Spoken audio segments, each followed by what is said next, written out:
So good evening and welcome to our Sunday night Learning for Success webinars. I am excited to see so many people here this evening. I do ask that you put yourself on mute unless you are speaking during the question period, just so there's no interruptions for Aidan as he goes through the presentation. So the title is Putting Your Best Foot Forward, Even Virtually. Aidan Matchett is a senior HR generalist with Clearwater Seafoods LP. Having worked in human resources for the last 15 years, Aidan has interviewed hundreds of candidates in various industries for positions ranging from frontline employees to senior management. Most recently, he has developed best practices for virtual interviews with Clearwater. So please help me welcome Aidan Matchett as he presents Putting Your Best Foot Forward, Even Virtually. Aidan, over to you. Thank you. All right, we're going to see if I can share my screen properly.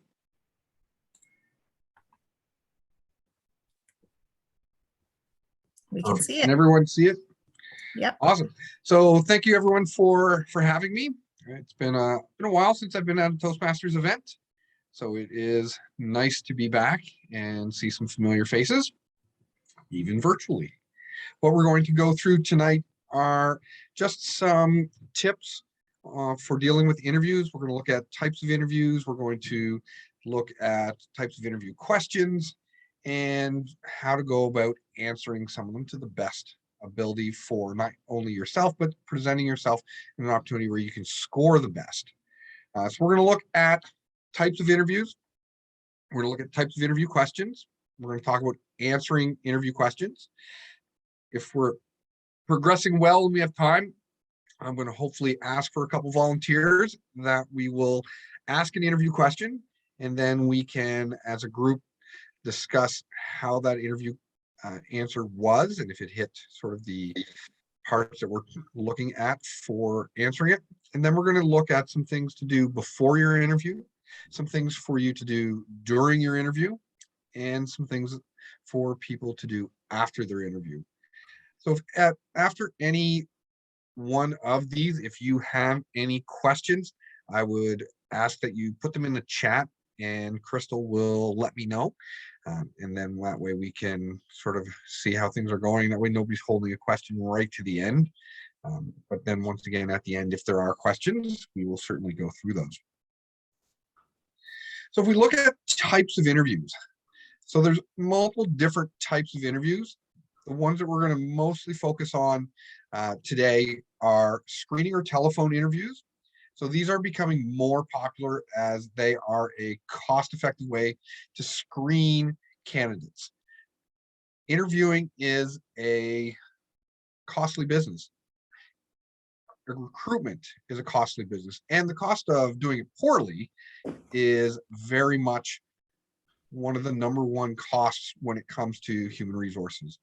So it's important to make sure that we're casting as wide a net as possible, but then narrowing it down as quickly as possible. So one of the ways that we'll do that as human resources is we'll do screening or telephone interviews where we can gather some basic information from candidates, answer some immediate questions, perhaps around compensation, share little bits about the job that a person might not like. For example, the percentage of travel that might be required, things that would be deal breakers.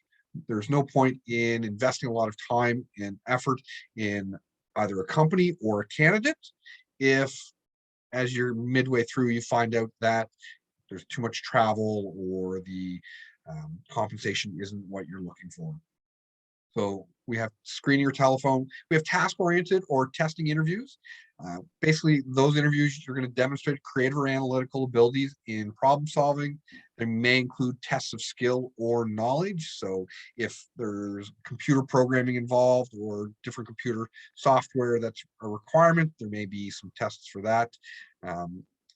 A friend of mine, he went through the application process to join the design team at Lego. And one of the teams, the tests that they have in that process where they basically hand you a bunch of Lego and ask you to build something impressive. So different pieces, different tests. And then of course there is the individual interview, which is the standard interview with one or two interviewers. and we're looking to explore the candidate's background. Then we have follow-up interviews. So there might be a secondary interview. Often they're used for professional roles that will allow people to interact with the multiple stakeholders. For example, when I joined Clearwater Seafoods, I interviewed with my immediate director, but then I also had an interview with the director of fleet, the VP of human resources, and the VP of fleet. So a number of different interviews scheduled throughout, as they're all stakeholders that I deal with. A lot of those will be used, of course, for final decisions with input from those stakeholders. And then there can be small group or committee interviews. So there's a panel of 3 to 5 interviewers often, and they're generally reserved for higher level or key positions for different roles within a company. Before we move on, any questions? All right. Types of interview questions. So when we're looking at different types of interview questions, there's 5 main ones. So the first off ones are the verification questions. How long were you at your previous role? When were you in that role? What years were you at a particular school? They're just verifying the information that you've presented on your resume. It's important with these questions that you know your answers, but really they're just verifying the information on your resume to ensure that they have a good picture of you based on your resume. We then move into experience questions. Depending on what type of resume you've submitted, they may have some questions about your experience. If it's not listed out in a cover letter or in your resume, there may be a little bit more probing regarding your different roles. So for example, what were your responsibilities as a supervisor with company XYZ? Often for human resources, it'll be, what were your responsibilities as a human resource generalist? A human resource generalist, just by nature of its name, generalist, has a lot of different roles, and a lot of different companies manage those roles very differently. And if a company is smaller versus bigger, different roles will have different abilities. Maybe you have some budgetary responsibility, maybe you don't. So this is an opportunity for you to share some pieces of information about a job or about some education that you've done to let them know a little bit more about yourself. Opinion questions. So the opinion questions are all along the lines of, what is your greatest weakness? What is your strength? What do you feel about situation XYZ? With opinion questions, we'll get to some different pieces on answering them. But really, they're that conversational side of the interview where it doesn't feel like a structured interview question, but it's having that conversation, having that little bit of opportunity to know a little bit more about a person, and really you're often checking their awareness of their own abilities and how they answered some of the really standard interview questions. The big 2 for interview questions that will often throw people are situational and behavioral questions. So situational questions are exactly that. They're going to put you in a situation and then see how you would solve it. So what would you do in this situation? What would you do if this happened? Often what they're looking for will be how you problem solve, how you continue to react under pressure. When I was interviewing for border services, they used a number of situational questions, and after each answer, they would just provide you with another situation, trying to get you to progress your answer all the way through. So for example, the question that they asked me was, imagine you are working front desk at a hotel, there's a hockey tournament in town, and this person's coming in, they've got a reservation, you don't have any rooms. You don't have the reservation, you have no rooms. and then it was working through. And so you're saying, well, I'd call other hotels, they're all full. Then your places, you're doing this, and they would provide an answer. They'll interact with you with your situational question just to see how you can process your way through a problem, how long it takes you to come up with answers, and really at what point are you stumped, if anything. And then what I like the best for interview questions are behavioral questions. So it has been shown that the best predictor for future outcomes or future behavior is past behavior. So by asking a person questions about what they've done in their past gives an interviewer a really good idea of how they would deal with a similar situation. Behavioral questions also allow a person to provide an example that's concrete because it has happened. So whereas with situational, it's theoretical and the person is able to maybe spin it in a way that they feel the interviewer might want. With a behavioral question, I'm asking for a situation that did occur and then how you handled it. And if the role I'm looking at requires communication, well, I can ask a question about something that you've done in the past where you had to communicate and assume that maybe you're going to communicate in a similar fashion in this new role. And that allows a person to apply and interview for positions that maybe they haven't done before, where we're really trying to look at transferable skills. So those are more those skills where it's analytical ability, problem solving, communication, teamwork, interpersonal skills. All of these are pieces that we can come up with behaviorally. And it doesn't matter what role the person came from or what role they're going to. These questions allow an interview to ask, get an example, and then really get some concrete idea of what this candidate's all about. Any questions on interview questions?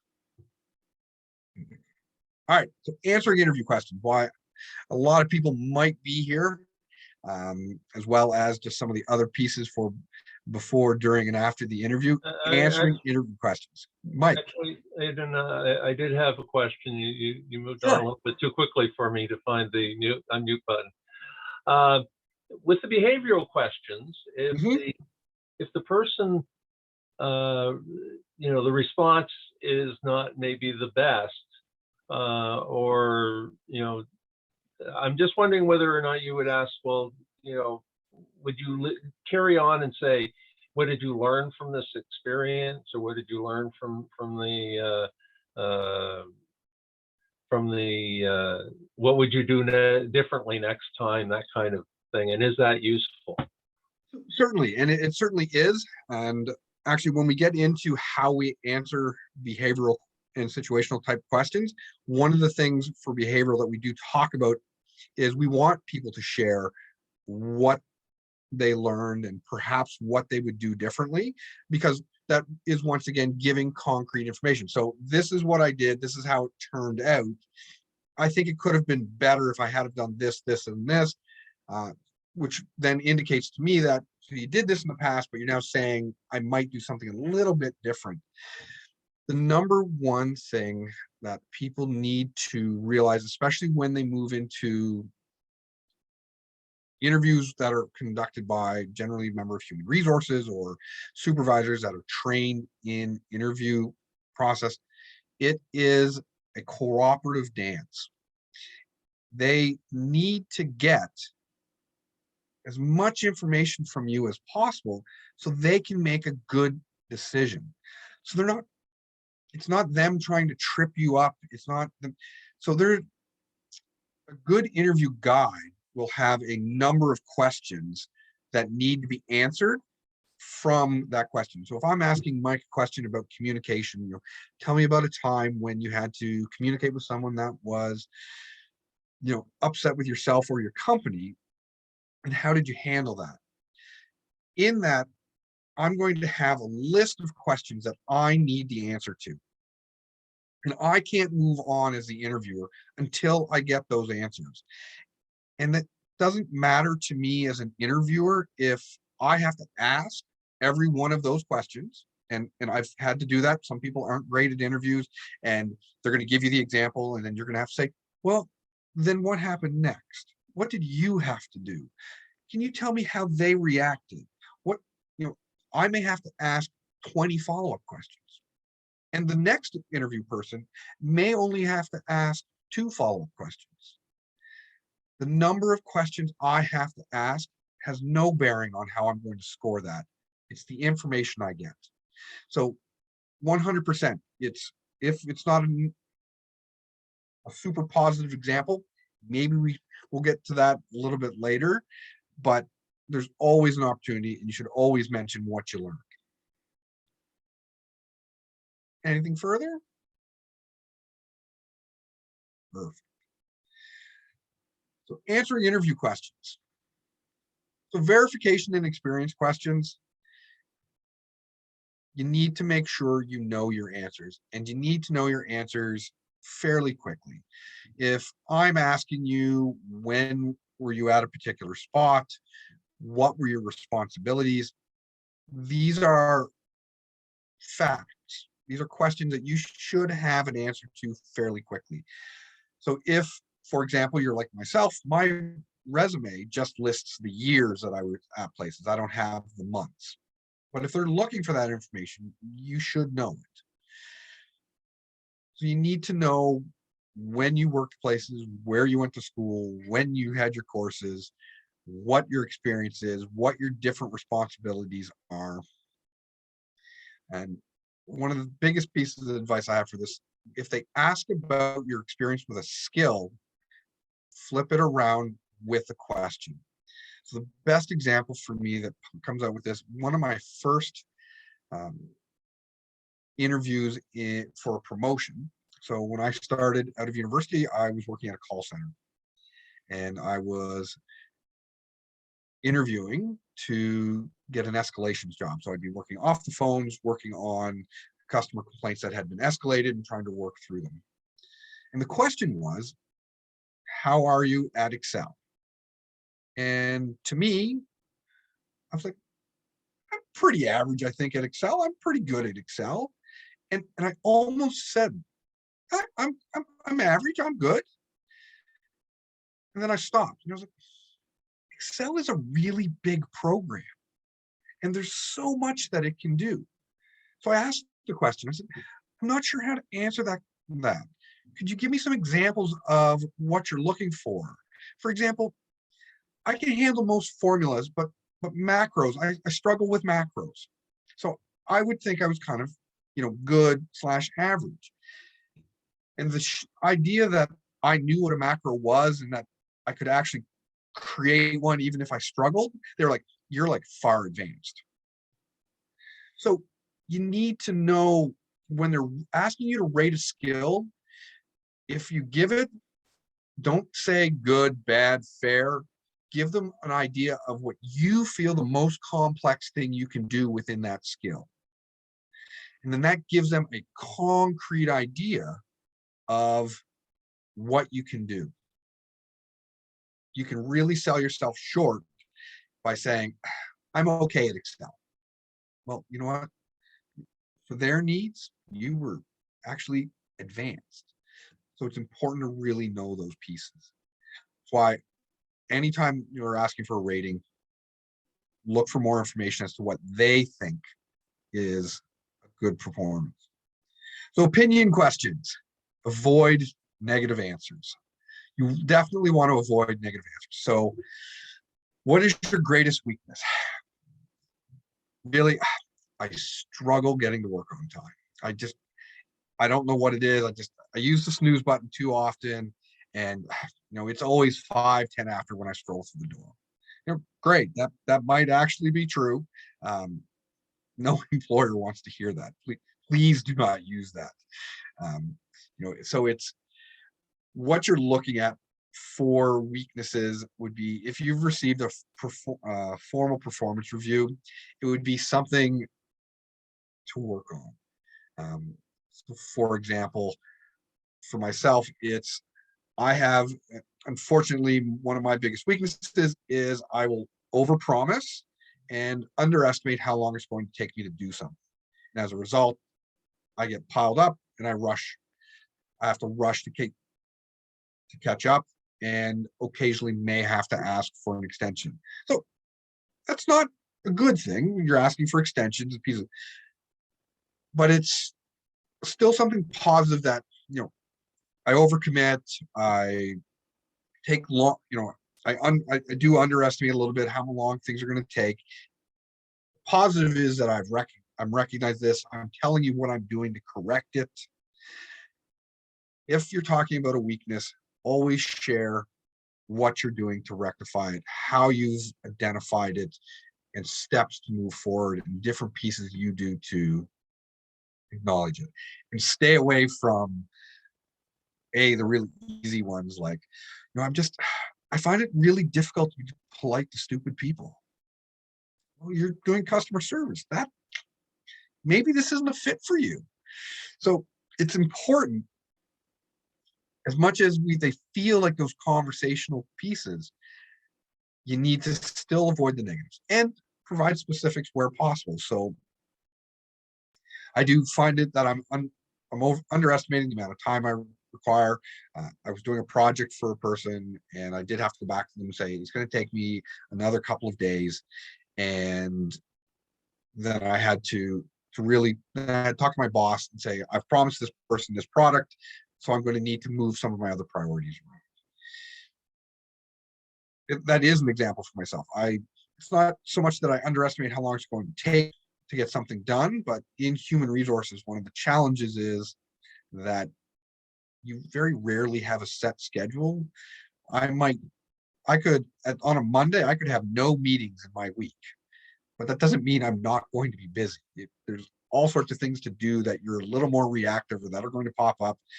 And, if you're working away on a project for a senior director, and then all of a sudden a termination or harassment complaint drops in your lap, a lot of things that's going to chew up a lot of your time. So it's important to, once again, be able to look at your life and share some of those pieces. Opinion questions, avoid negative. Why did you leave? My boss was terrible. Don't slag your former employer. Don't slag your former company. You want to, we had a difference of opinion in proper management is a polite way to say, I thought they were rude to me. There are nice ways to put the coding on it. The coaching style didn't fit. Ultimately, the company values and myself weren't aligned. Those are ways to look at those pieces, and it's important to make sure you have answers for those. So if you've left a job because you had a negative boss or a negative experience with the company, you need to have an answer for that. With opinion and verification questions, you still need answers. An example for myself would be, as a young man, I went to Carleton University. I had a lot to drink, and at third year was suggested maybe I should find a different place to go to school. Wasn't officially academically kicked out, but it was suggested that maybe there might be another opportunity for me somewhere, because I didn't seem to be taking advantage of the one that I had in front of me. So when I was applying for different roles, initially when education was there, I need to have an answer of, you went to Carleton and you didn't finish. Why? The question's coming. And sure, you could say, I was young and just, partied a lot and it was great. Whereas my example that I can use is, I wasn't focused on my studies. I was there also as a varsity athlete. I focused a little bit more on my athletics than I should have with my studies. I did, in that time, I was the varsity athlete of the year. I was able to get our team to the finals for the first time in a decade. So there's some pieces there that you can show that there were some positives. So you're looking for those different pieces. Situational and behavioral questions. So we're going to move into the STAR method.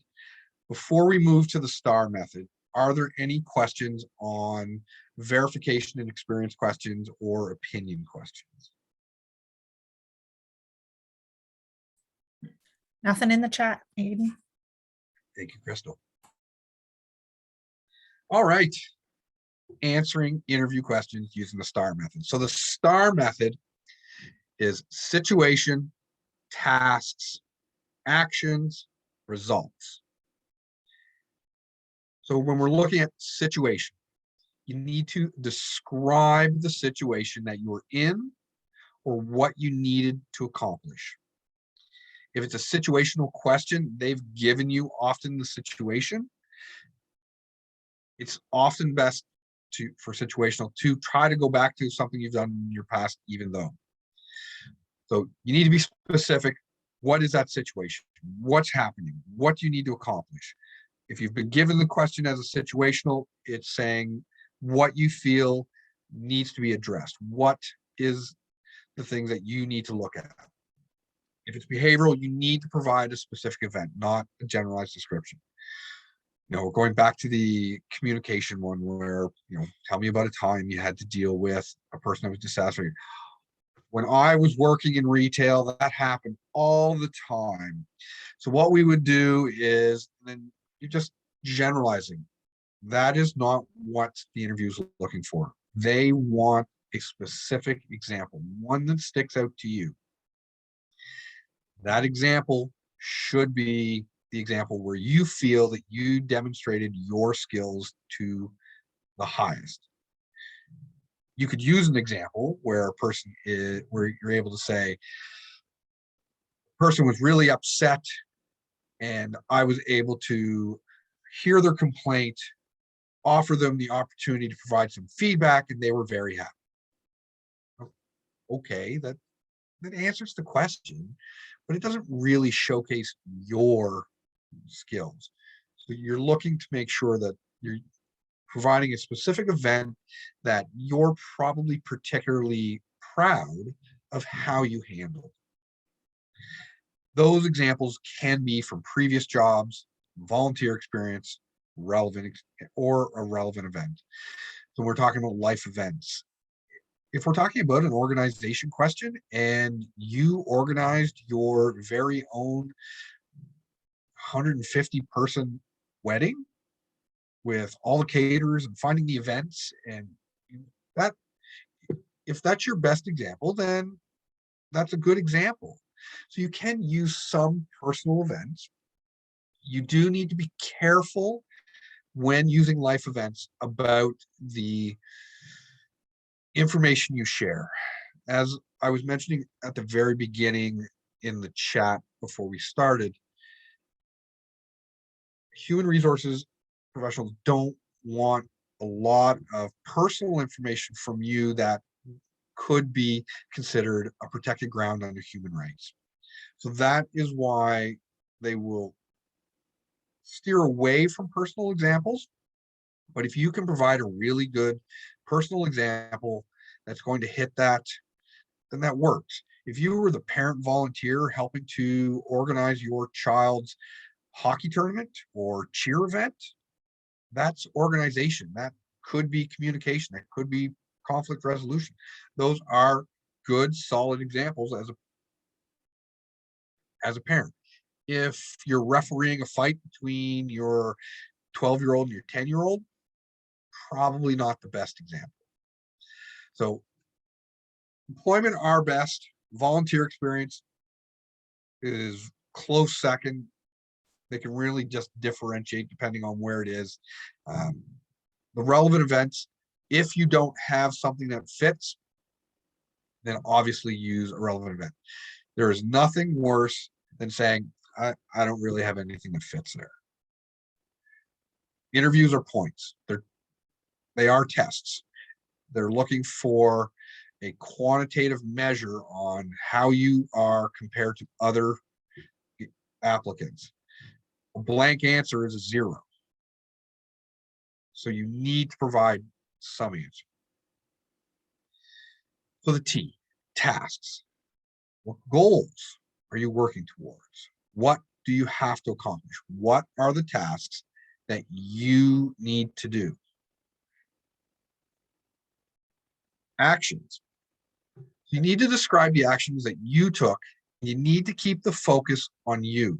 So this is where a lot of people will struggle. Many cultures, and I really feel Canadian culture, and maybe especially Nova Scotian culture, we don't like to sell ourselves often. It's teamwork and it's the group, and we pulled together. As an interviewer, they're not really concerned with what your teammates did. They want to know what you did. So if you were working together as a team and there were many tasks that had to be done, and there was an IT component and a financial component, and you worked on the financial component, then you focus and stay on the financial component. If you didn't do anything in the IT component, you don't mention the IT component unless you were part of the process. It has to be the actions that you took. You need to demonstrate and share what your contribution to that team was. And as much as we drill it out of ourselves sometimes, you need to say, I did this. I was the point person for the PowerPoint. I gave the presentation. I did the interviews. What did you do? Not what did the team do? What did the team have to do? What was your contribution to the team? And then finally, results. What was the outcome? What happened? What did you accomplish? Back to Mike's question, what did you learn? You want to ensure when you choose an example that you have multiple positive results. Don't share a big project that you worked on that failed. It might be this really great big project, and maybe you did all these great, wonderful things, but ultimately it failed. It's not going to give you as many points. Ultimately, when we talk about behavioral and situational questions, there is a scoring matrix. And if there is a negative result at the end of it, you will get less points than someone that used an equally complex answer that had a positive outcome. So you need to look for things that you've done that have positive results. When you're choosing the example that you are going to share using this method, you also want to look at the complexity of your answer and make sure that the answer you have in your mind at least matches the complexity of the role that you're applying for, or as much as you can.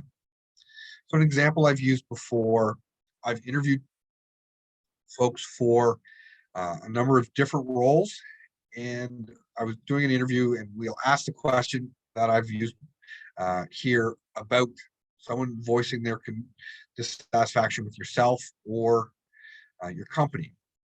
And if the person works at Tim Hortons, they should not use, for the most part, if they're a front line, their answer, because the answer is, I handed them off to my supervisor, because that's company policy. So great, you kept your calm, you de-escalated the situation, and then you passed it on. Good answer.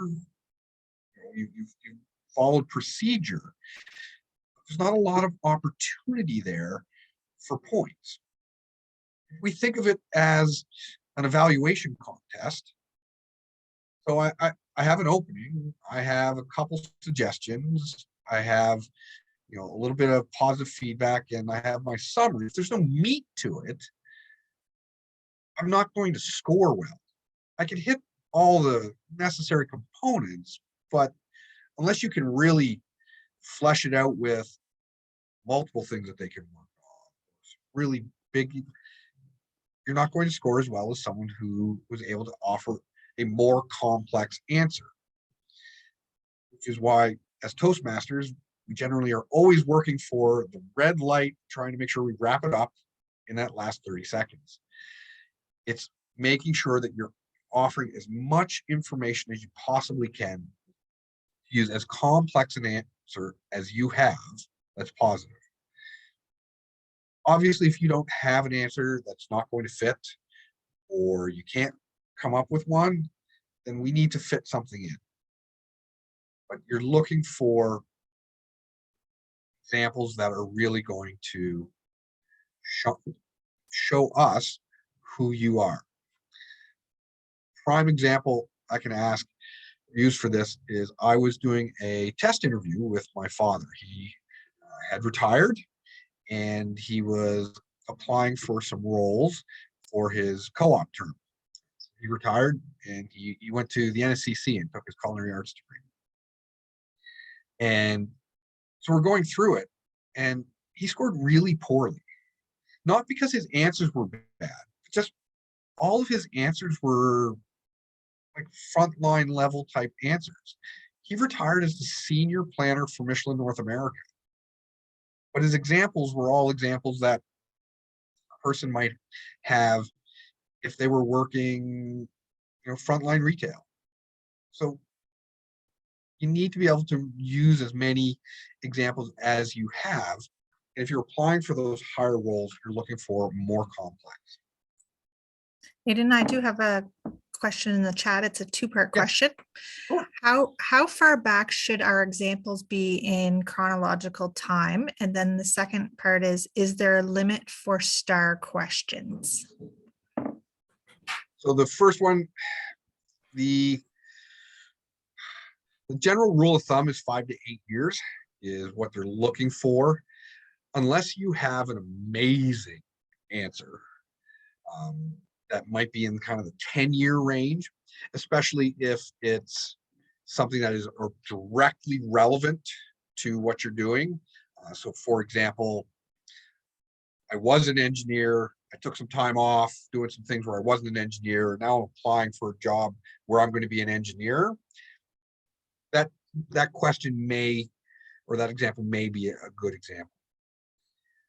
So generally, you're trying to keep it within 5 to 8, which is considered recent past. If you have to go further past, try to make sure that you've exhausted all other opportunities for equally complex. And if you have one that's even slightly less complex but a little more recent, that might be your better answer. In terms of the second question, I'm not sure I understand it. The second question is there a limit? Oh, I'm sorry, Aidan. I was asking, is there a limit to how far back you should go with star behavior questions? I actually had an interviewer say to me, and Albert, don't go back to 2000. Like, she actually redirected me to keep it as recent as possible, even though I had answers in situations that were far in the past. Yeah, so unfortunately, for the most part, they are looking for what they would call recent past, which is in that 5 to 8 year range, trying to essentially keep it under a decade.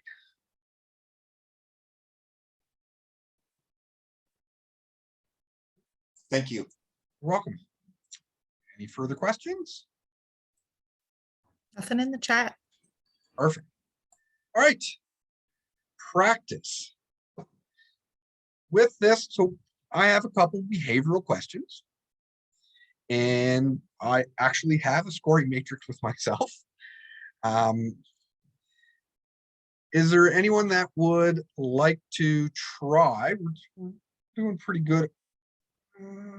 We can do probably at least one good question before we move on. Does anybody want to do a behavioral question? Don't be shy. You can take yourself off mute if you'd like to try. I could try it, Aidan. That was Philip. That's me. Yes, Philip Elwood. All right, Philip. All right. Philip, what do you do for work right now?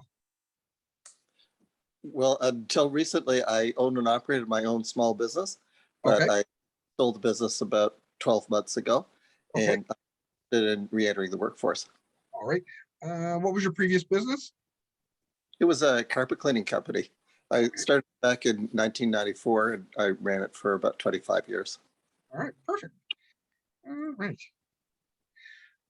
Well, Philip, tell us about a time when you had multiple priorities and you weren't sure how you were going to get them all done. Well, that's something that happened regularly, especially at the end of the summer. You might know that apartment leases come due at the end of the month. And a big part of our business was steam cleaning apartment carpets after the lease was up. And especially at the end of July and especially at the end of August, a lot of people would be changing apartments and they'd all want carpet cleaning at the same time. So I had to focus my attention on a lot of different customers at once. So with that, Philip, can you think of perhaps a particular event, a particular summer that really, that you felt that you really had to follow with that? Do you have like a very particular example? But I remember one August 30th, and one of my favorite clients owned a big building and they were changing 40 apartments in that one building, plus whatever all my other clients wanted me to do. So what I did was I gathered together some friends of mine that I knew were amenable to working hard, and I spread out my equipment and I was able to get 3 different teams of workers going. And I dropped one guy off at the building where they had a lot of jobs in one location because I only had one vehicle available. And then the vehicle, it had an installed carpet cleaning machine and a portable carpet cleaning machine. So that crew could be divided in half again. So we were able to simultaneously conduct 3 jobs at the same time, whereas normally we'd only do jobs one at a time. And so when you were gathering those friends, you said that they were amenable to hard work. What kind of training or communication would you lead for them? All of them had had some experience working with me before, and one of them had been working for me for the entire summer, so he was quite experienced. And the other one, I made a point of taking him on some carpet cleaning jobs leading up through the second half of August because I knew that this crunch period was on the horizon.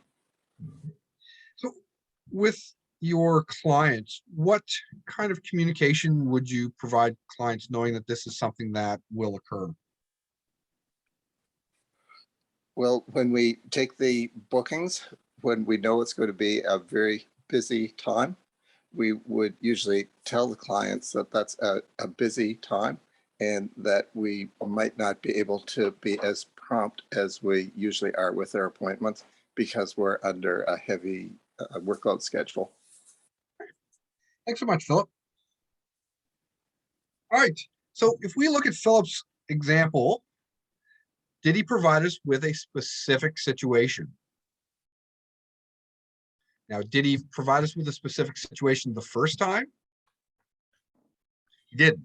So he'd said, oh, that happened all the time, every summer.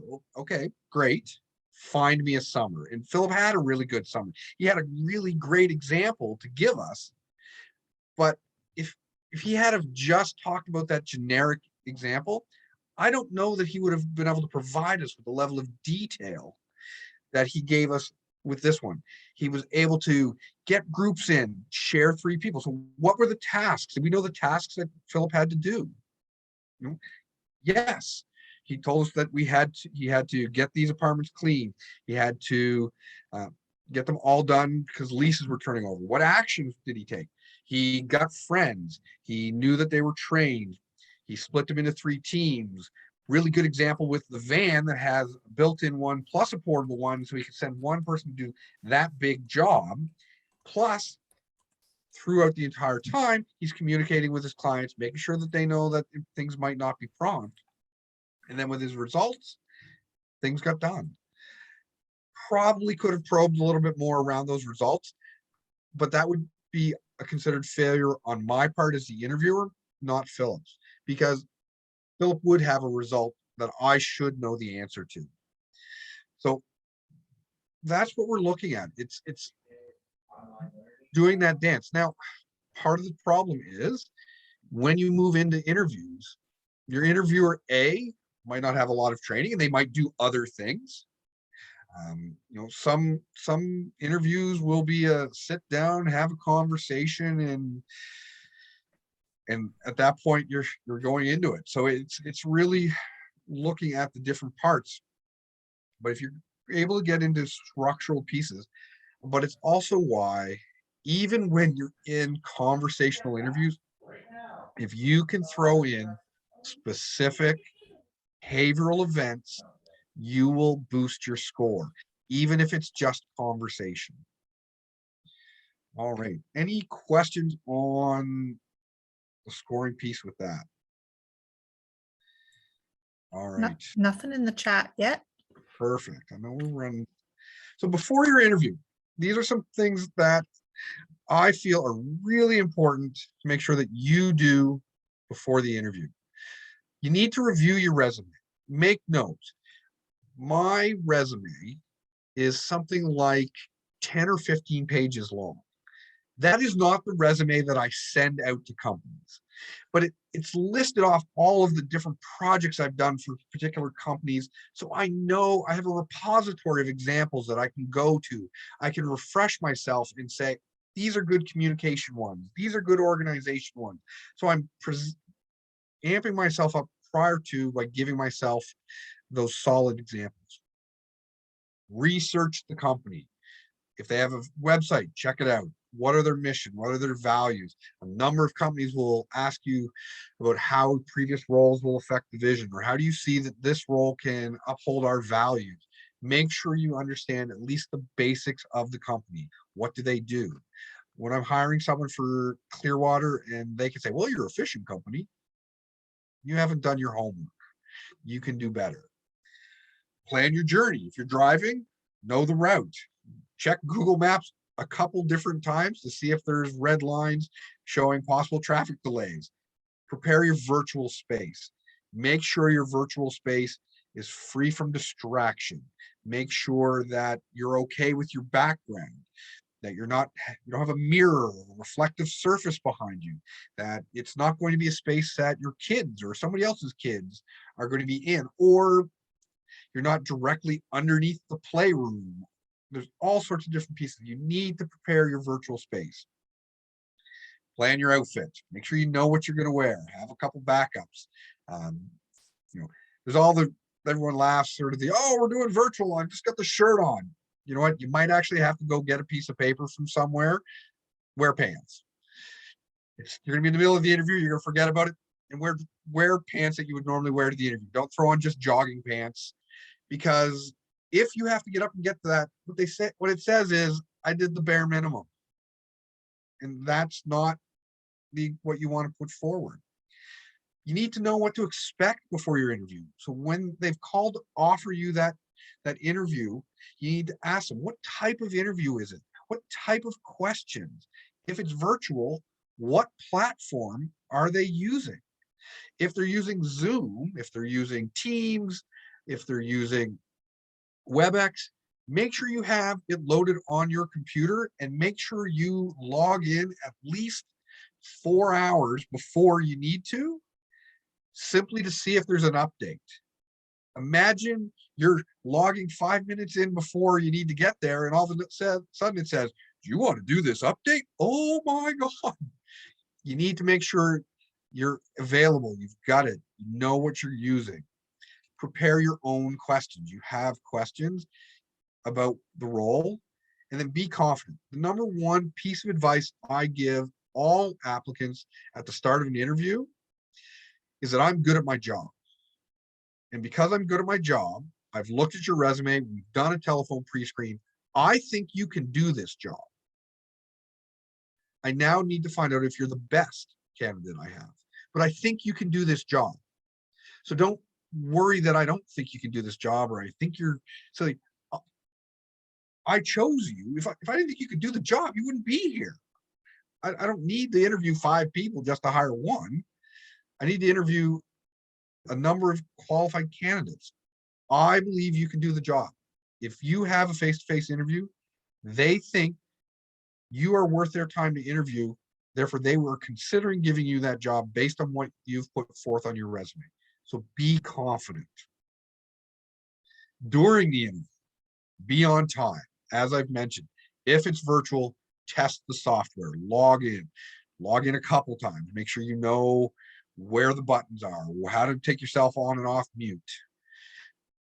Be professional and polite at all times, especially in reception. I can't tell you the number of times I've received feedback from my front desk or reception about how a person interacted, or my favorite example is a young man. I was working at a call center, it was a frontline position, but this young man sitting there saying, yeah, I should be out of here in about an hour. I got an interview with the call center. Yeah, mom set it up for me. I don't want it, but I need to get her off my back.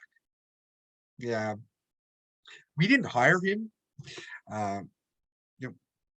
The same thing, and then the same thing virtually. If there's a lobby that you're waiting in, don't assume that your mic is not live. Technology's there. If the moment you have logged into the system, whether it says you're in a lobby and waiting or whatever, assume someone's listening. Be focused. Turn off your mobile devices. If it's virtual, ensure that you won't be interrupted. If your kids are running around in the background, then if you can't find someone to watch your kids for the interview, how are you going to find someone to watch your kids for the job? So make sure that you are making sure you're not interrupted. You're turning off things that are going to provide background noise. You need to reduce the distractions. What they see in a virtual interview will be what they think you will do in a virtual environment. This is how you're presenting yourself. So you need to present a similar system. If it's for a virtual interview for eventually going in, same deal. It's the level of effort that you've put out to provide this space. Listen carefully to the interview. Ensure you answer their questions. If you aren't sure you understood the question, ask them to repeat it. If there's multiple interviewers, answer the person who asked the question.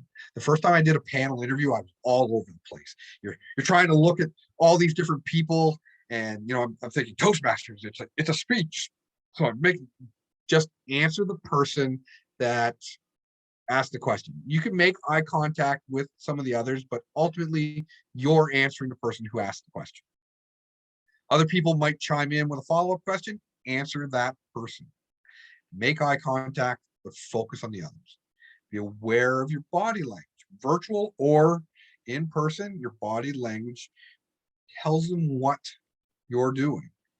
It's important to share and to be aware of what you're doing with your body language that maybe they don't see.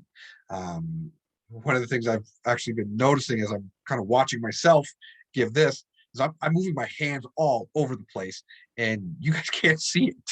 So if I'm trying to say that something's this, then you need to make sure that your audience can see your questions. And once again, be confident. Confidence is what they want to see. And once again, they think you can do the job. After the interview, send a follow-up. 24 to 48 hours. You're just renewing that contact, just saying, hi, wanted to thank you for the opportunity to interview. How are things going? Hopefully at the end of the last interview, you've asked, they've told you what the hiring timeline is, but you still want to send that connection just to say, thank you for the opportunity. If you have any further questions, let me know. If you have any problems reaching my references, let me know. I'm available. If you don't hear from the employer after the hiring deadline, follow up once.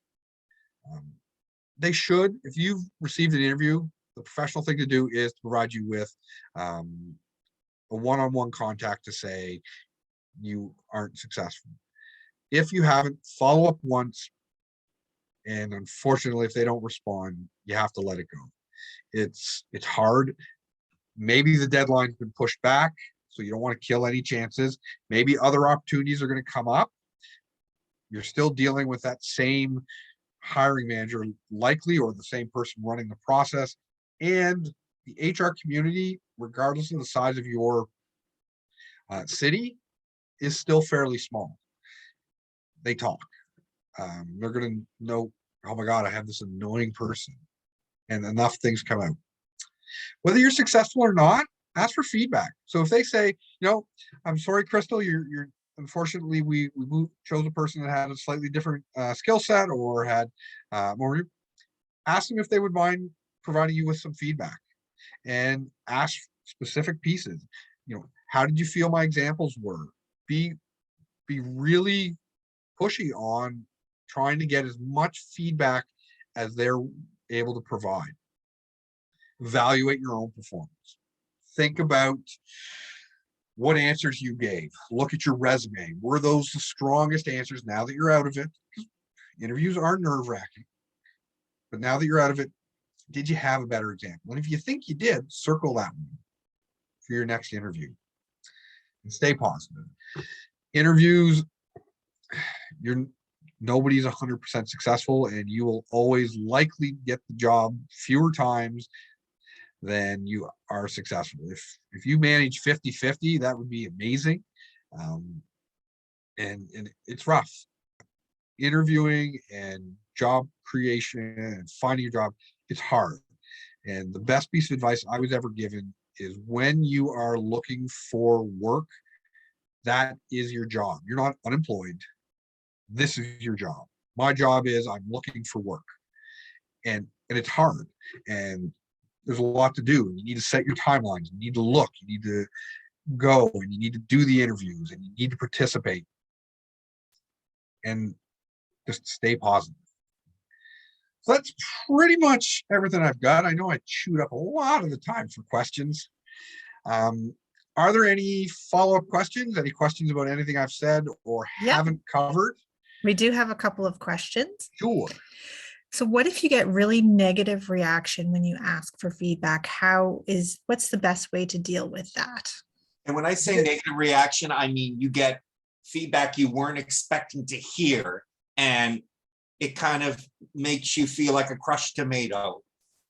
So with that, you have to look at it, and you're going to have to evaluate it just like you would at Toastmasters. Not all evaluators are created equal. And that's how that person saw it. Other people may have seen it differently. So as much as it hurts, it really does hurt, be thankful that you got the feedback and take the positive pieces from it. Evaluate what they've said, try and compare it against your own internal evaluation and say, oh, okay, I can see maybe how they got that, or maybe it didn't. Just because you get the information back from a single source on how you did, just like evaluations in Toastmasters, doesn't mean you're going to throw it all out and start from scratch. You may want to bounce it off someone else to say, listen, this is some feedback I got from an interviewer. What do you think of that? And realize that, like I said, they're not all created equal. Some people have really poor customer service. I mean, if they're doing interviews, they should hopefully have a little bit more in the personality department, but some people don't, or they feel that that's the best thing they can do is just give you this, this is why I really feel you didn't do well. I want to give you my honest feedback so you can make corrections. Put it in the most positive light. If you think about it, unlikely you've had enough of a personal connection with that person that they're going to deliberately try to make you feel bad. So they're likely still trying to be helpful. They're just not doing it in a really great way. And you could always invite them to Toastmasters too, so that they could learn to give effective feedback in a positive manner. Absolutely. And then spam them to join. I'm joking. Yeah. After you have employment. Yes. Second question. When you are preparing for your interview, are there like kind of do and don't questions to ask? Because at the end of an interview, they usually say, and do you have any questions? And then it's like, if you don't ask any, does it look like you're not prepared? Or if you ask certain ones, is it like, why are they asking these? Like, is there do's and don'ts for questions at the end of the interview? For the most part, there aren't a lot of don'ts. Depending on how specific, I guess. I mean, if you're immediately saying, looking at it going, so what are the opportunities for promotion? Or, how do I start working from home? Or, different pieces. I would say try to avoid questions that are rapidly putting you through the position. So, how do I get the 4 weeks vacation? Or if I'm looking for time off, how do I go about that? Unless there is something particular. So, for example, if you have a wedding that you're going to that's booked, let them know up front. Just, in 3 weeks, I'm supposed to be in Manitoba for a cousin's wedding. Is that, would that be something that could be worked with? If there's deal breaker pieces like that, then you need to let them know. So you want to avoid kind of what I would call a nitpicky question, but the questions you should be asking are, if they haven't told you, when should an answer know? Will you be providing feedback? If you don't know what the total compensation package is, are they prepared to share it at that point? Different pieces. You can ask, not so much where do I get my next role, but you can say, is this a company that likes to hire from within? So that there's growth opportunity. And then just what are the company, you can ask if there's a question, especially with COVID right now,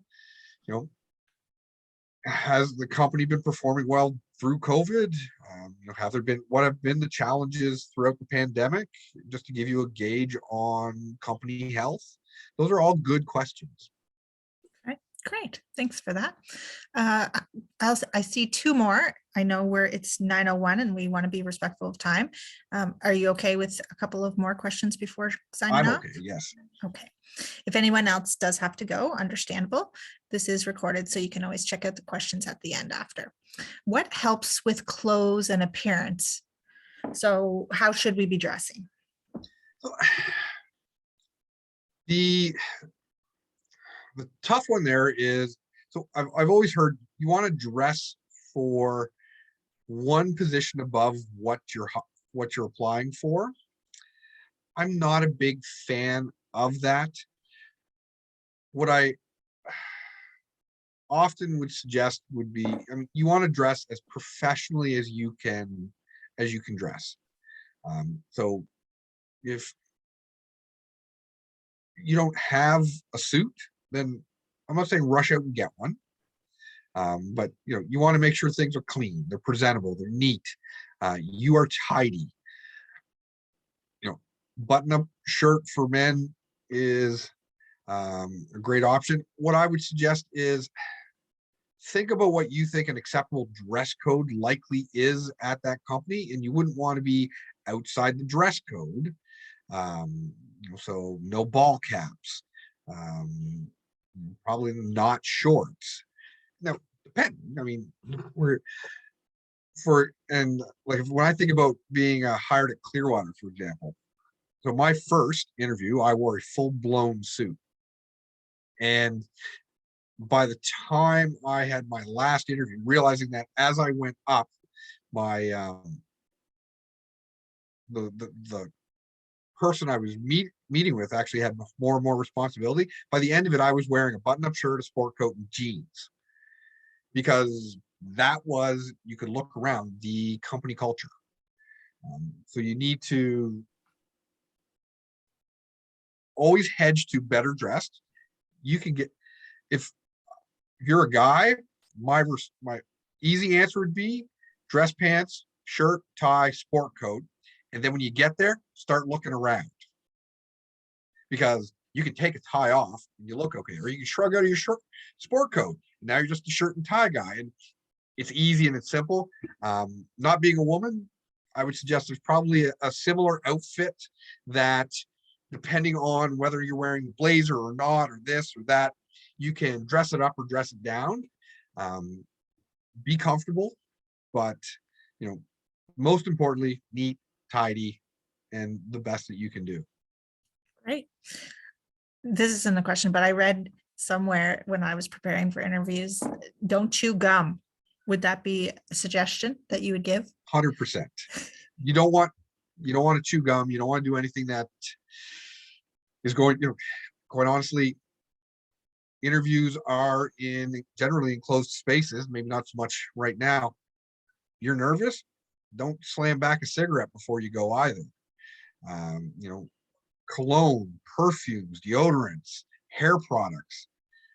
You're often going to be in somebody's office. You want to avoid anything that's going to be a trigger like that. So it's chewing gum, anything like that, you're going to want to avoid. Okay. And this is the final question in the chat. The salary is not part of the job posting. You've got the interview and you get that dreaded, what are your salary expectations? When you actually you have no idea. You don't want to undersell yourself, but you don't want to shoot yourself in the foot. How do you answer that kind of question? So quite honestly, Google is your best friend in this aspect. What you want to do is when you're applying for the role or you're applying for the job. So the first thing you can do is when you get the interview question, the offer for the interview, you can say, listen, you have time for a couple of questions, and you can ask that. What does the total compensation look like? My recommendation is always ask what the total compensation looks like, because total compensation is your salary, benefits, retirement allowances, vacation. So it makes it seem like you're saying, tell me about your package, as opposed to I want to know what I'm making every 2 weeks. So Okay. what is the total compensation? So maybe you can get an idea in there. Otherwise, you want to look at the job range for your area, and then you can say, if they're like, so what are your salary expectations? You say, well, I did look at Indeed. I think Indeed will have some. You say, I looked at Indeed.com for Nova Scotia. They were showing that the salary range for HR generalists is $150,000 to $200,000 a year. It is not. I'm just throwing that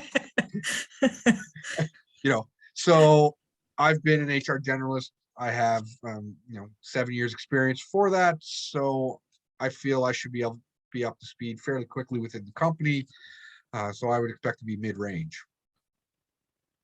So you've given them a range, but then you've said I expect to be kind of mid-range, which gives them a little bit of a hedge spot. And then the other thing is realize that salary is negotiable. When you get the job offer, you do not have to accept anything, quite honestly, that they offer you. So the job is going to be $40,000 a year with 2 weeks vacation. You have to wait 6 months for your benefits. Okay, I'm currently working. I currently have 3 weeks and I currently have benefits. I don't want to go 6 months without my benefits. So what I would like is $45,000. I need 3 weeks vacation, and I need my benefits to start right away. And if my benefits can't start away, I understand. Then I'll need $48,000. So you can move your salary range up based on, so if it's going to be 6 months till you could be in the benefit plan, or you could be in the RRSP retirement plan, ask for more money. Say, I would really like to have my pension benefits start first, but if I can't, I'd like $5,000 more a year. They will almost always give them to you right up front, because every raise you get is based on that initial amount they start with, and it costs them very little to put your pension in right away, because the cost of that is the 6 months of your pension, not the 2 to 5% that they're going to put on top, hopefully, of your salary every year. But realize that it's negotiable. So you want to set a range, and if you can, you want to look at even what. Sometimes you can get some salary expectations off of a particular job before. Do some Google search for that. There might be some old articles where they've advertised before and left the dollar figure on.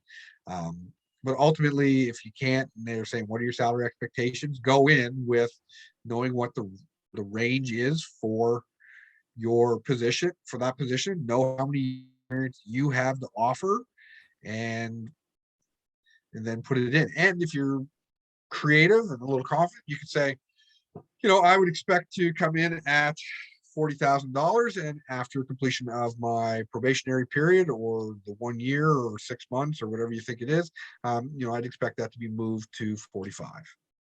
So you can throw some different pieces like that in, where I'm prepared to come in a little lower, give you a chance to test drive me, and then when I see it, it'll be there. If they accept that, make sure it's in part of your offer agreement. Okay. Wow. Some great tips tonight, Aidan, and I really appreciate you taking a little bit of extra time. I know we did go over a few minutes, but there was some great questions in the chat. So do you have any final words before I close this off? So I think for final words, what I would say is, number one, remember that when you're in that interview, they believe that you should be there. So believe that you should be there too. Be confident, believe in yourself. And as much as you can, you need to prepare for the interview. Look at the job posting. If the job says the communication skills are, it's important that you're a strong communicator, have an example to show you're a strong communicator. If they say that you need to do problem solving, have an example for problem solving. Use your job posting to help you prepare for types of questions that are going to come.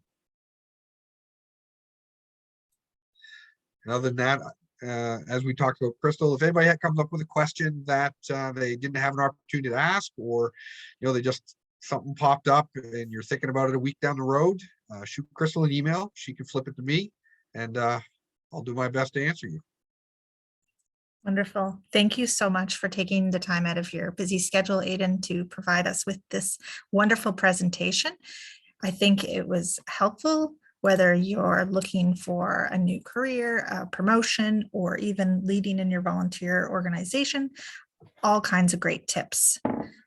So thank you to everyone for coming tonight. The recording will be posted on our website, and we'll let you know as soon as it's available.